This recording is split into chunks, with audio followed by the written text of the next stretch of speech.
नमस्कार दोस्तों, आज का हमारा चैप्टर है XL7015E1 यानी DC टू DC एक रेगुलेटर होता है जो कि हाई पावर के अंदर यूज़ किया जाता है। तो इसके बारे में करेंगे आज। तो ये जो है regulator DC to DC module है जो IC, तो इसके अंदर ये 5 पिन की IC होती है। तो इसकी जो पिन डिटेल है वो मैं आपको एक बार करवा देता हूँ। जो इसकी पिन नंबर 1 आ रहा है, लेफ़्ट हैंड साइड पहली पिन 1 नंबर होती है, यानी जो लेफ़्ट हैंड साइड ये जो है ये 1 नंबर पिन है, और ये 2 नंबर, 3, 4 और 5 नंबर। तो ये 5 नंबर की जो 5 पिन की IC होती है XL7015E। तो ये DC टू DC रेगुलेटर जो भी सेक्शन बनाया जाता है उसके अंदर यूज़ की जाती है। तो इसकी पिन नंबर 1 जो वोल्ट इनपुट की पिन होती है, जिसके ऊपर 5 से लेकर 80 वोल्ट तक आप इसे दे सकते हैं पिन नंबर 1 के ऊपर। और जो हमारी पिन नंबर 2 है ये SW यानी स्विच की पिन होती है, यानी आउटपुट की पिन है ये, जिसे हम पावर स्विच आउटपुट पिन बोलते हैं। तो SW इसका शॉर्टकट नेम है SW। तो इस पिन के द्वारा आउटपुट वोल्ट आउट करवाए जाते हैं, वो भी अकॉर्डिंग टू बोर्ड। जितनी भी आपकी रिक्वायरमेंट है उसी हिसाब से आप इसे आउटपुट ले सकते हैं। पिन नंबर जो 3 है हमारी ये है GND यानी ग्राउंड की पिन होती है। और पिन नंबर 4 जो है ये फीडबैक की है। फीडबैक की पिन होती है, जो सर्किट का जो आउटपुट है इस पिन का, उसका आउटपुट जो भी होगा उस रजिस्टर या कैपेसिटर लगा के फीडबैक पिन पे दिया जाता है, ताकि इस IC को उस सर्किट के अकॉर्डिंग फीडबैक मिलता रहे और IC काम करती रहे। और पिन नंबर जो मेन है वो है 5 नंबर इनेबल की पिन, यानी इस पिन के ऊपर अगर लो वोल्ट रहेंगे तो आपका आउटपुट जो है हाई रहेगा।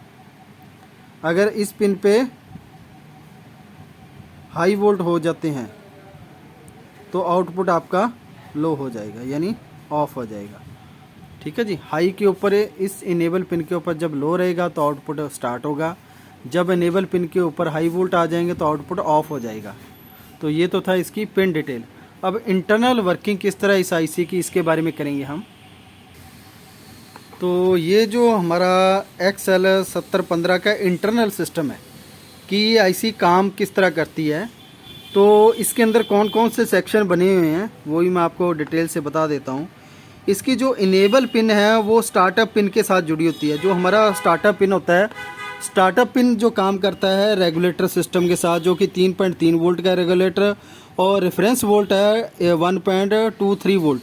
तो ये सिस्टम स्टार्टअप के लिए इनेबल पिन का प्रयोग किया जाता है, जो कि स्टार्टअप सेक्शन इंटरनल बना होता है। और जो फीडबैक है वो एरर एम्पलीफायर के साथ जुड़ी होती है। और एरर एम्पलीफायर जो है कैंप सिस्टम और जो ओसिलेटर सिस्टम है उससे मिलके ये लैच सिस्टम होता है, उससे वोल्ट आउटपुट करवा के ड्राइवर सेक्शन को देता है, जिससे ड्राइवर सेक्शन आगे लगे मॉसफेट यानी ट्रांजिस्टर दो लगे NPN और PNP स्विचिंग सिस्टम, उसके अंदर ये वोल्ट देता है, जिससे वोल्ट अप होते हैं। और उसके बाद यही पिन जो आउटपुट के रूप में ये ट्रांजिस्टर का जो आउटपुट है वो SW यानी स्विच की पिन से आउटपुट हमें मिलता है। और GND पिन यानी ग्राउंड पिन होती है, पूरी सर्किट को ऑपरेट करवाने के लिए पॉजिटिव और नेगेटिव सप्लाई चाहिए। तो ये हमारी ग्राउंड पिन होती है जो कि पूरे सिस्टम को ऑपरेट करवाती है।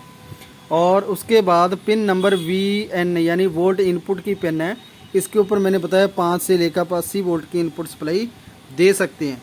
तो ये इनपुट के लिए क्या बनाया गया, एक तो इसके जो है मॉसफेट के कलेक्टर और मीटर पे दी जाती है, और एक कैंप सिस्टम जो होता है हमारा उसके गेट के ऊपर दी जाती है। उससे कंट्रोल हो के ये लैच सिस्टम में होकर ड्राइवर से आउटपुट होती है।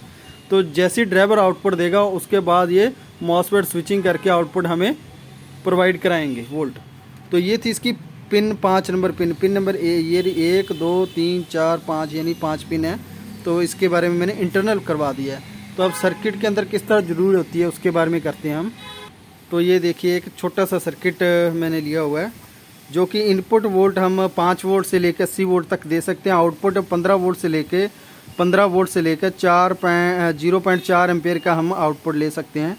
और उसके बाद जो है वोल्ट का जो 1.25 वोल्ट का जो हमें रेजिस्टेंस आउटपुट मिल जाता है। तो इसके अंदर क्या सिस्टम है, वोल्ट इनपुट और ग्राउंड के अंदर एक PF लगा के डायरेक्ट इसको सप्लाई दी जाती है। इनेबल पिन के ऊपर हाई और लो दिया जाएगा। जब पिन पे हाई मिलेगा तो आउटपुट ऑफ होगा, यानी हाई देने के बाद high output of, low output on.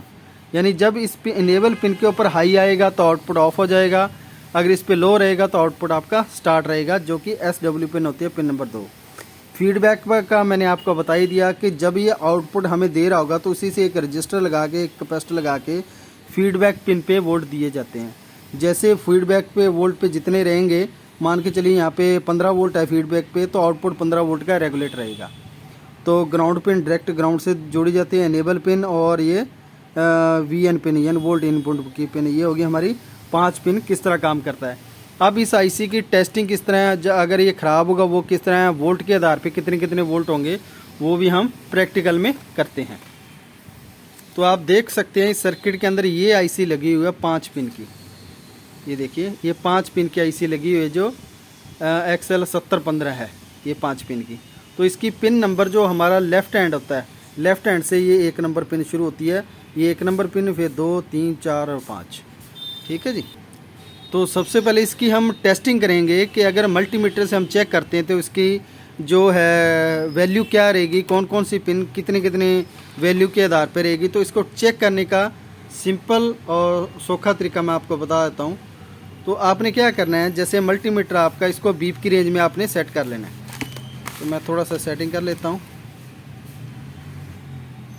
तो सबसे पहले आपने क्या करना है कि जो इसकी VN पिन होती है यानी वोल्ट इनपुट की पिन होती है, उसके ऊपर आपने ब्लैक प्रोब रखनी है, ये ब्लैक प्रोब, और जो इसकी ग्राउंड पिन है उस पर रेड प्रोब यानी पिन नंबर 3। तो आपकी वैल्यू ये 550 या 528, 500 से ऊपर वैल्यू आनी चाहिए। और उसके बाद पिन नंबर 2 है जो आउटपुट की पिन है, उसी पे रेड लगाओगे आप तो वैल्यू लगभग सेम सी आएगी, 5.83 के करीब। और जो इनेबल पिन है और जो इसकी फीडबैक की पिन है, इससे वैल्यू नहीं आएगी, सिर्फ 2 पिन पे वैल्यू होगी। जब इस पे आपने चेक करना है तो रेड को आपने जो VN पिन है उस पे आपने रेड प्रोब रखनी है, और फिर आप इनेबल पिन पे आप चेक कर पाओगे। सॉरी, इसको आपने ब्लैक प्रोब को पहले आपने इसके जो है अमीटर और जो ग्राउंड की टॉप पिन होती है, जो ग्राउंड के साथ जुड़ी होती है, उसके ऊपर आपने मल्टीमीटर की प्रोब लगानी है। ये बीप नहीं आनी चाहिए दोनों पिनों के ऊपर, इनेबल और पिन नंबर जो है हमारी फीडबैक की। तो इसके ऊपर आप चेक करने के लिए रेड प्रोब को ऊपर टॉप पे फिक्स कर दोगे आप, तो फिर इनेबल पिन पे चेक करोगे वैल्यू आएगी। तो जो टॉप है या ग्राउंड पिन है उस पर आपने रेड लगानी है, रेड लगाने के बाद ग्राउंड पिन पे या टॉप पे तो 613, और जो है हमारी इनेबल पिन है उसके ऊपर भी लगभग 629 के करीब ये वैल्यू आनी चाहिए। अगर ये IC ख़राब होगी तो आपकी जो है टॉप वाली, टॉप के अंदर यानी SW पिन, और जो आउटपुट है ये ग्राउंड पिन है हमारी, ठीक है, और ये SW पिन यानी आउटपुट पिन है। आउटपुट पिन के ऊपर 265 वोल्ट यानी वैल्यू आनी चाहिए बीप की रेंज के अंदर। ये हमारा मीटर बीप की रेंज के अंदर है। तो आउटपुट के रूप में जो हमारी SW पिन है, पिन नंबर 2, उस पर 266 के करीब आनी चाहिए। जब IC ख़राब होगी, तो ये एक बोर्ड मेरे पास ख़राब है, तो इसके अंदर भी सेम IC लगी हुई है। जब ये ख़राब होगा तो कंडीशन क्या होगी, आपने यहाँ पे रेड रखनी है प्रोब। अब ये ग्राउंड पिन है, पिन नंबर 3, और ये पिन नंबर 2। ये देखिए पिन नंबर 2 पे भी बीप आ रही है, और पिन नंबर 3, क्योंकि ग्राउंड तो डायरेक्ट ऊपर टॉप के साथ जुड़ी हुई है, लेकिन इंटरनल जो सर्किट है, जो SW पिन होती है, उसकी वैल्यू 265 के करीब आनी चाहिए टॉप पे रेड रखने के बाद, ब्लैक यहाँ पे लगाने के बाद। अगर बीप आ रही है तो ये IC ख़राब आपकी, ये IC काम नहीं करेगी। तो अब आ गई ये टेस्टिंग के अंदर। अब वोल्ट के आधार पे टेस्टिंग क्या होगी इसकी, तो मैं इसको पावर देके एक सेक्शन को मैं आपको वो भी चेक करवा देता हूँ।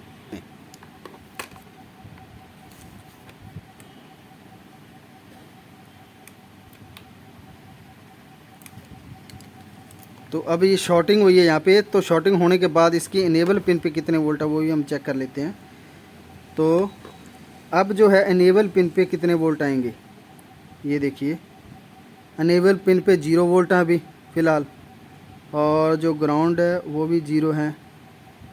मीन्स इसके ऊपर वोल्ट जो इसका वो है फ्यूज सेक्शन है वो बर्न हुआ है, तो थोड़ा सा उसको लगा लेते हैं, उसके बाद इसको चेक करते हैं। तो इसके ऊपर अब ये हमारा वही है, इसकी पिन नंबर 1 जो है VCC की, और पिन नंबर ग्राउंड पे आपने वोल्ट चेक करने हैं। ये देखिए 52 वोल्ट के करीब आ रहे हैं, 52 वोल्ट, ठीक है जी। और अब जो SW पिन है, ये है हमारी यहाँ पे SW पिन, पिन नंबर 2। तो उसके ऊपर लगभग अब 15 वोल्ट से 16 वोल्ट के करीब 15-16 वोल्ट 15-16 वोल्ट के करीब करीब आ रहे हैं। ठीक है जी, ये देखिए 15-16 वोल्ट। ठीक है, और जो इनेबल पिन होती है हमारी, ये लास्ट वाली जो है इनेबल पिन है, तो अभी इस पे ये देखिए इनेबल पिन के ऊपर वोल्ट चेक करने के लिए यहाँ पे हमने नेगेटिव वोल्ट चेक करनी है। तो इनेबल पिन पे 0 वोल्ट है। ठीक है जी, इनेबल पिन पे 0 वोल्ट। तो ये तो है कंडीशन इसकी वोल्ट के हिसाब से। अब जब ये ख़राब हो जाएगी तो इसके ऊपर कितने वोल्ट आएंगे वो भी हम चेक कर लेते हैं। तो आउटपुट इसका जो इनपुट वोल्ट है वो है 52 से 53 वोल्ट, और आउटपुट 24 से 25 वोल्ट इस सर्किट के लिए है। तो इसके अंदर अगर कोई प्रॉब्लम है सर्किट के अंदर, फिर वोल्ट ड्रॉप आउट होंगे। अगर ये शट डाउन भी हो जाता है, जैसे कोई शॉर्ट सर्किट हुआ इसके अंदर, जैसे मैंने पहले दिखाया था आपको, जब आईसी शॉर्ट हो जाती है तो शॉर्ट होने के बाद ये जो हमारी पावर सेक्शन है ये ख़राब नहीं होता, तो ये इंटरनल तौर पे आईसी शट डाउन कर देता है, जिससे आउटपुट बंद हो जाता है, लेकिन इनपुट पे कोई लोड नहीं आता, ताकि इनपुट ख़राब ना हो इसका। तो अब जो हमारा जो ख़राब सेक्शन है उसके बारे में हम चेक करते हैं। तो ये हमारी ख़राब आईसी है जो, तो ये हमने इसके ऊपर लगा दिया है। तो अब इसके ऊपर जो इनपुट वोल्ट है वो कितने कितने हैं वो भी चेक कर लेते हैं। ये देखिए, तो ये पिन नंबर 1 और ये ग्राउंड है, इसके ऊपर 51 वोल्ट हैं, और आउटपुट के रूप में कितने वोल्ट है 0 वोल्ट, यानी आउटपुट नहीं आ रहा। क्यों नहीं आ रहा? क्योंकि जो इनेबल पिन है इसके ऊपर हम वोल्ट चेक करेंगे, इनेबल पिन के ऊपर। तो ये है पिन नंबर 1, ये देखिए इनेबल पिन के ऊपर हाई वोल्ट हो गए हैं। अगर इस पिन के ऊपर इनेबल पिन के ऊपर लो वोल्ट रहेंगे तभी आउटपुट हमारा स्टार्ट होगा। अगर इनेबल पिन के ऊपर हाई वोल्ट है तो आउटपुट 0 है, तो ये आउटपुट हमारा 0 है। ठीक है जी, यानी SW पिन से आउटपुट नहीं मिल रहा। ये देखिए 1.5 वोल्ट हो गया, आउटपुट हाई नहीं हो रहा। तो इसमें टिक टिक की आवाज़ आ रही है, मीन्स इसने शट डाउन किया हुआ है, कहीं पे शॉर्ट सर्किट है। शॉर्ट सर्किट क्या होता है, जैसे 2 पिन शॉर्ट हो जाती है तो ये जो इसके सिक्योरिटी डायोड लगाता है ये ख़राब हो जाता है, और ये जो 2 रजिस्टर होती है 00 ओम की, जो एक फ्यूजिबल रजिस्टर होती है वो ख़राब हो जाती है। तो अब ये डायोड गर्म हो रहा है, मीन्स ये सेक्शन शॉर्ट हो चुका है, तो इसको हम रिप्लेस करेंगे तो ये चल जाएगा। वैसे ये आईसी भी ख़राब कंडीशन के अंदर मैंने बता दिया कि ख़राब हो तब क्या कंडीशन होगी इस XL 7015 आईसी की। तो ये थी आज की हमारी वीडियो। अगर वीडियो आपको अच्छी लगी हो तो लाइक शेयर और सब्सक्राइब ज़रूर करना। धन्यवाद जी।